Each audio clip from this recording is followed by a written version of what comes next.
ঘ্রাণ বের হইছে।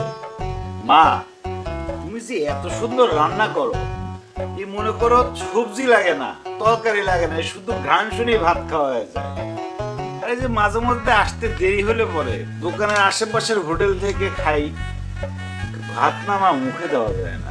কি যে রান্না করে, খাইতে না খুব কষ্ট হয়। হ ভাইজান, ঠিকই কইছো। অনেক হোটেলে তো ঠিক মতো পরিষ্কারও করে না। আজকে কিন্তু তোর পছন্দের আরেকটা জিনিস আনছি, লাউ শাক দিয়া চিংড়ি মাছ। তাই তোর ভাবিরে ডাক দিয়ে খাইতে। ভাবি, ও ভাবি, খাইতে আসো। বউ আসো, বসো।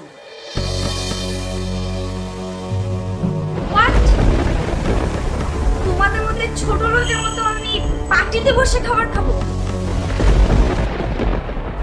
সুমনা, তুমি এ কি বললা? কেন কানে যায় নাই? যা শুনছো সেটাই বলছি।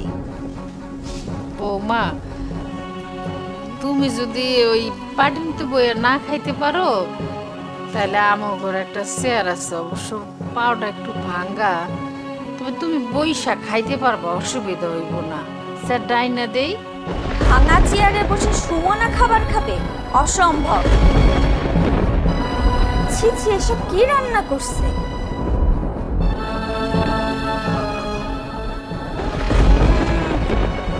রান্নার কি বাজে গন্ধ! এর থেকে তো আমার বাসার কাজের বুয়ারা ভালো রান্না করে খায়। ছি! সুমনা, মাকে এইভাবে অপমান না করলে হয় না? কি আশ্চর্য, আমি তাকে কখন অপমান করলাম? সে যা যা রান্না করছে এসব খেলে তো ডায়রিয়া হয়ে যাবে। আর এটা কোনো রান্না হইলো?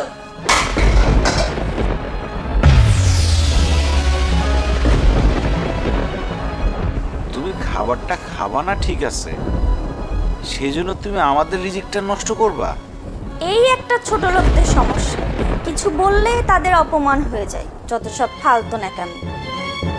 বৌমা, তুমি রাগ করো না, মাথাটা ঠান্ডা করো। বুঝতে পারছি তুমি এগুলি খাইতে পারবা না। তুমি কও তুমি কি খাইবা, সাইফুল হোটেল থেকে আইনা দিই। ভাবি, মা তো ঠিকই বলছে। তুমি বড়লোক মানুষ, তোমার এইসব খাবার পছন্দ নাই হইতে পারে। তুমি কি খাবা বলো? ফ্রাইড রাইস আর চিকেন ফ্রাই। Fried rice? মা, সেটা তো মেলা দাম।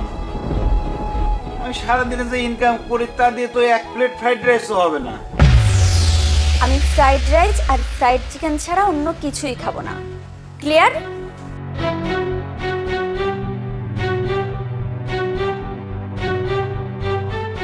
ভাইজান, ভাবি যা শুরু করছে তাতে মনে হয় সে তালাক নিবেই। এই সেমটি, তুই চুপ থাকতো। আমার পোলাটার মনের মধ্যে এমনি অশান্তি, তার মধ্যে আর এগুলো কিছু করিস না। ও বাবা, সাইডে ভাত খা। না মা, আমি আর খাবো না। বউ, এই নাও তোমার ফ্রাইড রাইস। এটা কেমন প্যাকেটের ফ্রাইড রাইস? দেখে তো মনে হচ্ছে ফুটপাতের মরক পোলা। আরে না না, তুই দেখোই না, আমার সামনে গরম গরম রান্না করে দিছে। দেখো কি সুন্দর ঘ্রাণ বের হইছে, খেয়েই দেখো, বিশ্বাস না হলে। আপনার মুখের শাটারটা বন্ধ করুন। আমি আপনাকে ফ্রাইড রাইসের অ্যাড দিতে বলি নাই।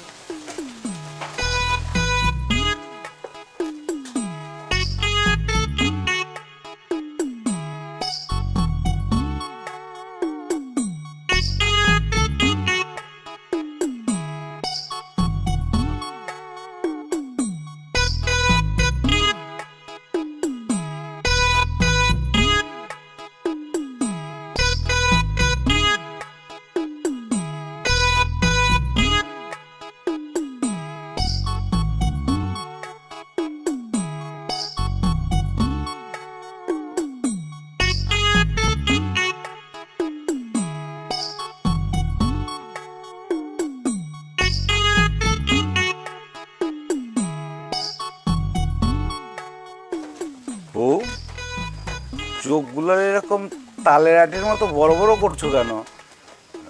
রাইস মজা হয় নাই? এই বাসি পচা গন্ধ খাবার তুমি কোথা থেকে এনেছো? ওই যে আমাকে 3 রাস্তার মোড়ে যে দোকানটা আছে না, সুন্দর করে ওই দোকান থেকে আনছি। আমার সামনে নিজে বানাই দিছে। আমি কি ফুটপাতের খাবার খামি? তোর কাছে বড় কোনো চাইনিজ রেস্টুরেন্ট চোখে পড়ে নাই? মানে তোকে বিয়ে করছি বলে কি তুই আমার লেভেলটা ফুটপাতে নামে আনছস? বউ, তুমি তো জানো আমি একজন গরিব সবজির দোকানদার। সবজি বিক্রি করে যা ইনকাম করি তা তো বড় রেস্টুরেন্ট থেকে খাবার কেনার মতো সামর্থ্য আমার নাই। হারামজাদা, তাই বলে কি তুই আমাকে ফুটপাত থেকে খাবার এনে খাওয়াবি? ধর, তোর খাবার তুই খা।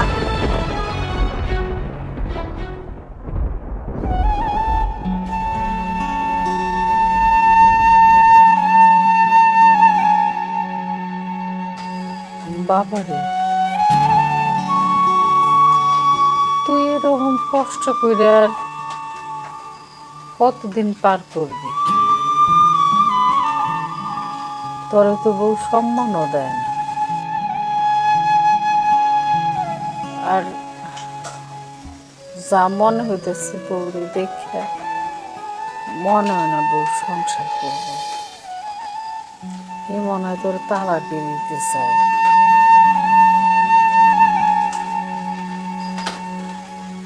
মন খারাপ করিস না, সব ঠিক হয়ে যায়।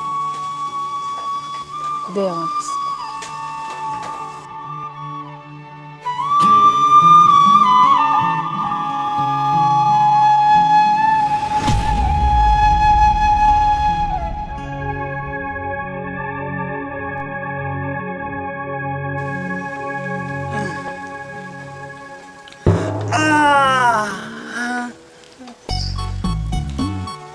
মাটির হাড়ির মতো মাথাটা ফাইটে গেল কে? বালিশে মাথা দিলাম, মনে হলো পাথরের পর মাথা লাগলো।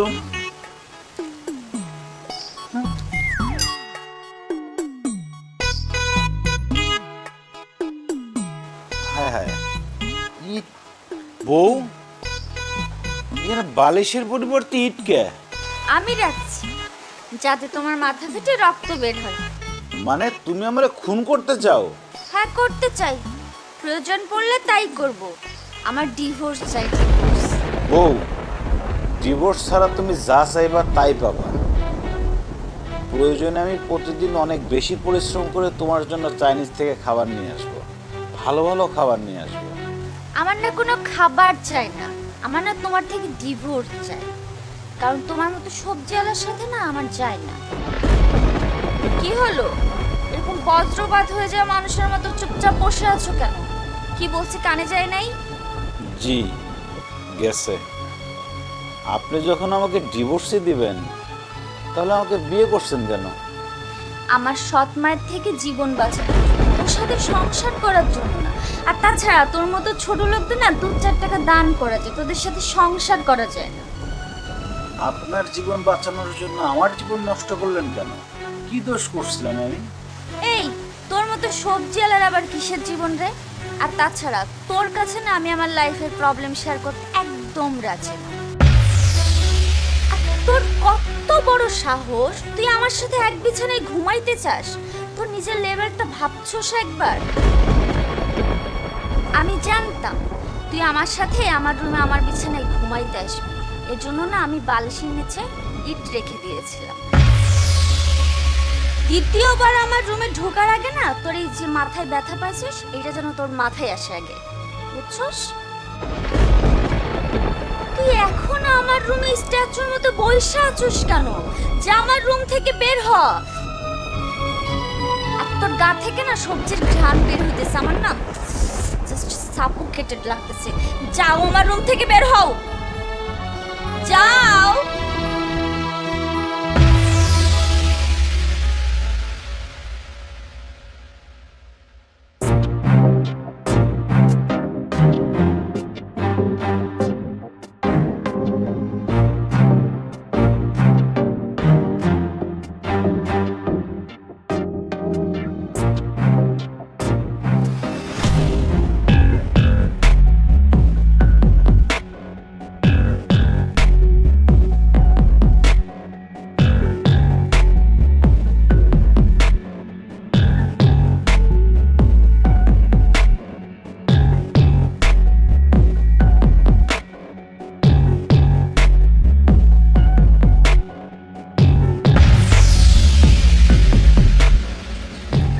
হায় হায় ওয়াল্লাহ, এ তো মনে হচ্ছে আমার বউয়ের সৎ মা আসতেছে। দেখতে পুরা সিনেমার ভিলেনের মতো। এই লোকজন নিয়ে আসতেছে আমারে ধরার জন্য। আমি এখন কই যাই, কি করি? না না না না না না না,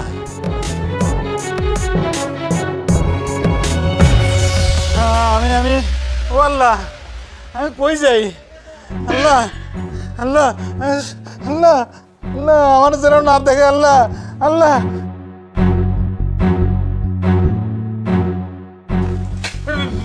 বিশ্বাস করেন আমি কিছু করি নাই, আমার কোনো দোষ নাই। আই মাতার বাচ্চা চুপ! দেখ, পুরুষ না পায়জামা, কেমন রানী ক্ষেতের মুরগির মতন বসে বসে ঝিমাইতেছে। আপা আপনি কইলে হারে পিড়ায় লাল বানাই দি। খারা এই, তুই তো আমার বাসার সামনে প্রতিদিন এখানে বসে বসে সবজি বেচস না?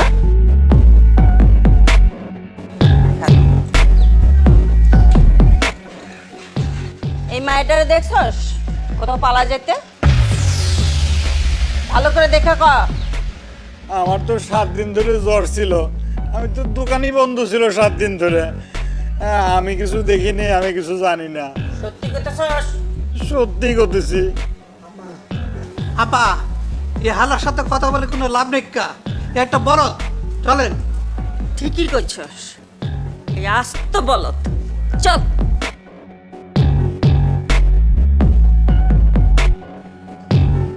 ও আল্লাহ, আর বাঁচাইছো আল্লাহ। আমি এখন কি করব? দোকানদারি করব না বাসায় চলে যাব? আমি পলাইলে তো আমার আম্মা আর আমার বোনরে ধরে নিয়ে আসবে। তাইলে কই যাই? আল্লাহ আল্লাহ, তুমি আমারে বাঁচাও আল্লাহ।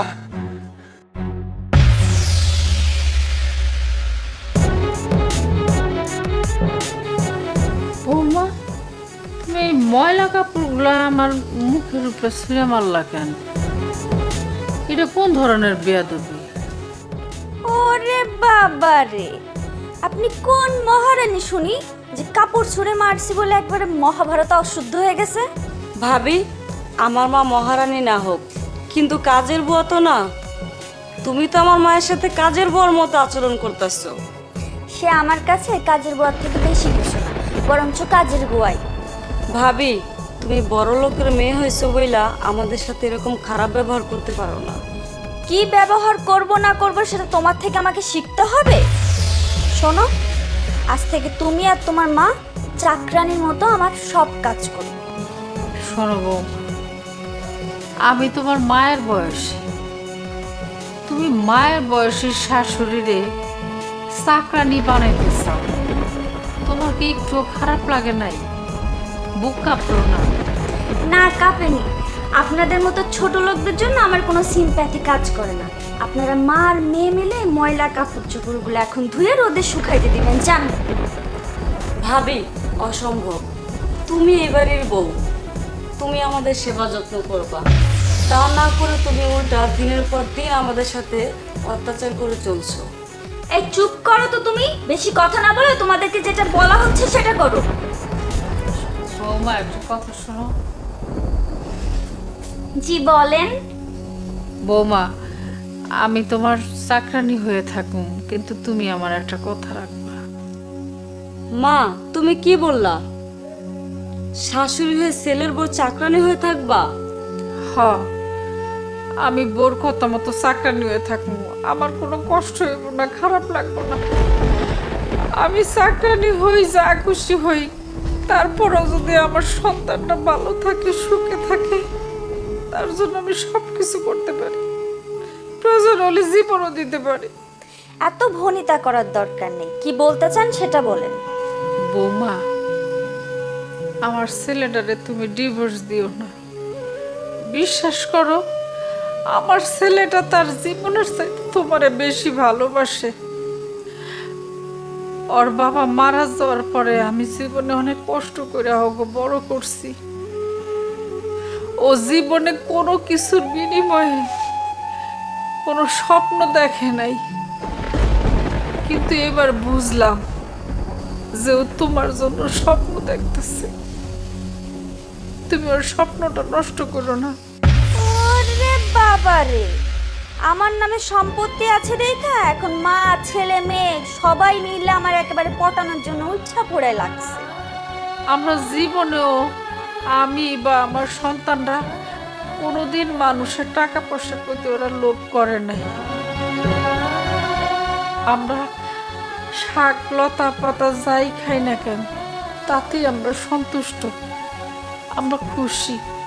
এসব নীতি কথা না সবাই বলে, কিন্তু আপনারা যে তলে তলে আমার সব সম্পত্তি গ্রাস করার চিন্তা ভাবনা করতেছেন সেটা আমি খুব ভালো করেই বুঝতে পারতেছি। কোনোদিনও না আমার সম্পত্তির এক ফুটা করিও আপনাদের কপালে জুটবে না, উল্টা আপনার ছেলের কপালে ঝাঁটার বাড়ি মেরে আমি চলে যাব। বৌমা, এইভাবে বইলো না, তুমি বিশ্বাস করো, তুমি যদি চলে যাও আমার ছেলেটা সহ্য করতে পারবো না, আমার ছেলেটা মরে যাবে।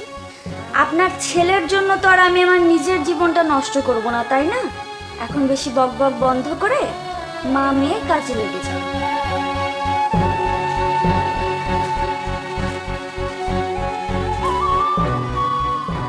মা, তুমি কষ্ট পাও না। আর যদি ভাবির সন্তান থাকতো তাহলে ঠিকই সে বুঝতো যে মা তার সন্তানকে কতটা ভালোবাসলে তার ছেলের বউয়ের চাকরানি হয়ে থাকতে চায়, শুধু তার ছেলে যেন ভালো থাকে।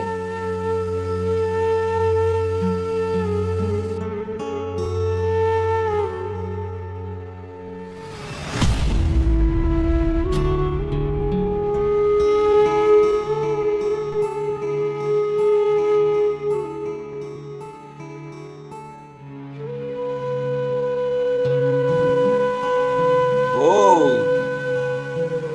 বউ, পানি দাও তো। বউ,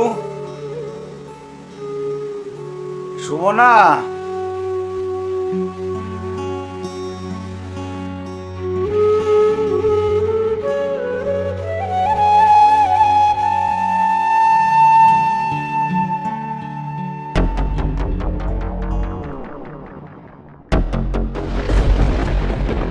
কি হলো, মুখে ফারাক্কার বাদের মতো পানি আটকে রাখছো কেন? তুমি না পানি খাবে? খাও খাও। থু থু, এই লবণ মিশানো পানি দিছো কেন? তুমি কি আমারে মারতে চাও? হ্যাঁ, মারার প্ল্যান করেছি, কারণ তুমি বেঁচে থাকতে তো আমাকে ডিভোর্স দেবে না আমার সম্পত্তির লোভে, কিন্তু তুমি মারা গেলে আমি তখন বিধবা হয়ে যাব আর এই বাড়ি থেকে ঢ্যাং ঢ্যাং করে চলে যেতে পারো। তুমি আমাকে মারো কাটো যাই করো, ডিভোর্স আমি তোমাকে দিব না, কারণ আমি তোমাকে নিয়ে স্বপ্ন দেখা শুরু করছি। খ্যাতা পড়ি আমি তোমার মতো ছোট লোকের স্বপ্নে। আমি তোমাকে ডিভোর্স দিব মানে দিবই দিব। শোনো, তোমার মার সাথে দেখা হয়েছিল, আমি কোনো রকমে মিথ্যা বলে জানডা নিয়ে পালায় আসছি। তোমার মা তো তোমাকে বাটি চালান দিয়ে খুঁজতেছে। আমি জানতাম তুমি মরে গেলেও স্বীকার করবে না, কারণ তুমি আমার সাথে ঘর করতে চাও, কিন্তু আমি তোমার সাথে কোনোদিনও ঘর করব না।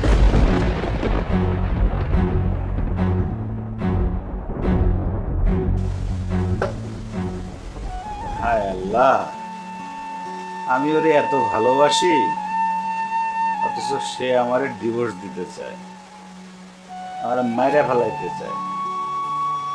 আল্লাহ, কি যে হইতেছে আমি কিছুই বুঝতেছি না।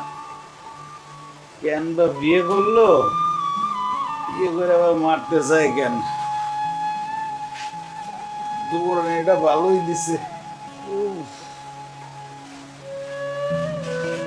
যা পাইছি। আল্লাহ, কি ব্যাপার বৌমা, তুমি এমন করে তাকাই রইছো কেন আমার দিকে? এই ছোট লোকের বাচ্চা, তুই আমার কাপড় চোপড়গুলো না ধুইয়া দিয়া এখানে বসে বসে ঝিমাইতেছিস কেন? না বৌমা, আমি কাপড় ধুইতে যাইতে নিছিলাম, হঠাৎ করে আমার প্রেশারটা মনে হয় বাইরে গেছে, মাথাটা চক্কর দিছে, এই জন্য এসে একটু বসছি যে একটু জিরে তারপরে যাবো। আমার বাসার কাজের বুয়া যখন কাজে ফাঁকি দেওয়ার থাকে তখন এসব বাহানা ধরে। তুই যে কাপড় চোপড় ধোয়ার ভয়ে এই যে প্রেশারে বাহানা ধরতেছিস, এগুলো আমি খুব ভালো করেই বুঝতে পারতেছি। বৌমা, এগুলো তুমি কি কইতেছো? কি বলতেছি মানে? আবার ন্যাকামি করস তো? ন্যাকামি আমি ছুটাইতেছি। তোর সাহস কত বড়, তুই আমার বৃদ্ধ মায়ের গায়ে হাত তুলি শেষ পর্যন্ত? এত অহংকার তোর? তোদের মতো ছোট লোকদের গায়ে হাত তুললে কি হবে শুনি, হ্যাঁ? আর এর জন্য তোর কাছে আমার কৈফিয়ত দিতে হবে? আমার কাছে কৈফিয়ত দিতে হবে না, কিচ্ছু করতে হবে না। তুই আমার বাড়ি থেকে বের হ। তোর মতো বউ আমার বাড়িতে দরকার নেই, যাবে না। ভাইজান, তুমি ভাবির সাথে এরকম করো না। ভাবি তো আমাদের ঘরের সম্মান, তাই না? ওর মতো নোংরা মন মানসিকতার মেয়ে কারো ঘরের বউ হতে পারে না। ও আমার মায়ের গায়ে হাত তুলেছে, ওকে আমি কখনোই ক্ষমা করব না। ওকে আমি এখনই ডিভোর্স দিব। চল। বাবা রে বাবা, তুই রাগের মাথায় ভুল করিস না, তুই বউরে মাফ করে দে। মা, আমাকে আর তুমি বাধা দিও না। ও কোনো মানুষ না, ওর টাকার অহংকার একটা অমানুষ হয়ে গেছে। না খেয়ে থাকলেও এই অমানুষটাকে নিয়ে সংসার করতে পারবো না আমি। চল, তোকে এখনই আমি ডিভোর্স দিব। শোনো, আমার একটা কথা শোনো তুমি। তোর কোনো কথাই আমি শুনতে চাই না। তুই এতদিন আমার কাছে ডিভোর্স চাইছিস না? চল, তোকে আমি এখনই ডিভোর্স দিব। তুমি আমাকে চাইলে ডিভোর্স দিতেই পারো, কিন্তু তার আগে আমার একটা কথা শোনো প্লিজ। বাবা, এতদিনে যখন সহ্য করছস, এখন বৌমা কি করতেছে তুই একটু শোন না। মা, এরা বৌমা ডাক শোনার যোগ্য না। ওর পা থেকে মাথা পর্যন্ত শুধু অহংকার আর অহংকার। বড়লোক বাপের অহংকারী মেয়ে। এরা তো মানুষকে মানুষ মনে করে না, আর গরিব মানুষকে তো নাই। গরিব মানুষকে ওরা রাস্তার কুকুর বিড়ালের থেকে অধম মনে করে। হ ভাইজান, ডিভোর্সের জন্য ভাবি তো উঠে পড়া লাগছে, তবুও ভাবির কথাটা একটু শোনো। শেষবারের মতো বড় একটু সুযোগ দিয়ে দেখ না কি কইতে চায়। ঠিক আছে, তুই কি বলবি বল। আমি তোমাকে ডিভোর্স দেওয়ার জন্য বিয়ে করিনি, আমি তোমার সাথে সংসার করার জন্যই বিয়ে করেছি। ছেলেদের থেকে মেয়েদের ডিভোর্স দেওয়া তো অনেক সহজ। আমার যদি ডিভোর্স দেওয়ারই থাকতো তাহলে তো আমি সেই দিন রাতেই চলে যেতে পারতাম তোমাকে ডিভোর্স দিয়ে। তাহলে আমি কেন যাইনি? কারণ আমি তোমার সাথে সংসার করতে চেয়েছি। আর তোমাদের ছেড়ে যাব না বলেই বারবার আমি তোমাকে ডিভোর্সের জন্য চাপ দিতাম। আমি তোমাদের ওপর অনেক অন্যায় অত্যাচার করেছি। আসলে এগুলো আমি কিছুই মন থেকে করিনি, এগুলো সবই আমার প্ল্যান ছিল। প্ল্যান মানে? এই সমাজে অনেক ধরনের লোক আছে যারা টাকার লোভ সামলাইতে পারে না। এই লোভের কারণেই যত হয়রানি, খুন খারাপি, মারামারি এই সব কিছু হয়। তোমরা তো জানো আমার অনেক সম্পত্তি আছে, আর এই জন্যই আমি তোমাদের পরীক্ষা করেছি আসলে তোমরা লোভী কিনা। কিন্তু তোমাদের তিনজনের মধ্যে কেউই লোভী না। আমি তোমার মতো স্বামী পেয়ে মহান আল্লাহ তাআলার কাছে শুকরিয়া আদায় করি। তোমাদের মাঝে আমার ঠাঁই হয়েছে। আমাকে না তোমরা সবাই ক্ষমা করে দিও। আমি না তোমাদের কারোর সাথে আর কখনো খারাপ ব্যবহার করব না। ক বাবা, তুই বৌমারে ক্ষমা করে দিছস? সত্যি আমাকে বৌমা অনেক ভালো মানুষ, ক্ষমা করে দি বাবা। ভাইজান, বলো ক্ষমা করে দিছো? দে দে বাবা। আমি তোমাকে ক্ষমা করে দিলাম, কিন্তু আর কখনো ডিভোর্সের কথা বলবো না তো? কখনো না। আমি মরার আগ পর্যন্ত তোমাকে আর কখনো ছেড়ে যাব না। তুমি অনেক ভালো মানুষ। আল্লাহ অনেকদিন পরে আমার ঘরে আমার সুখ ফিরে এসেছে। অবশ্যই আম্মা, আসো।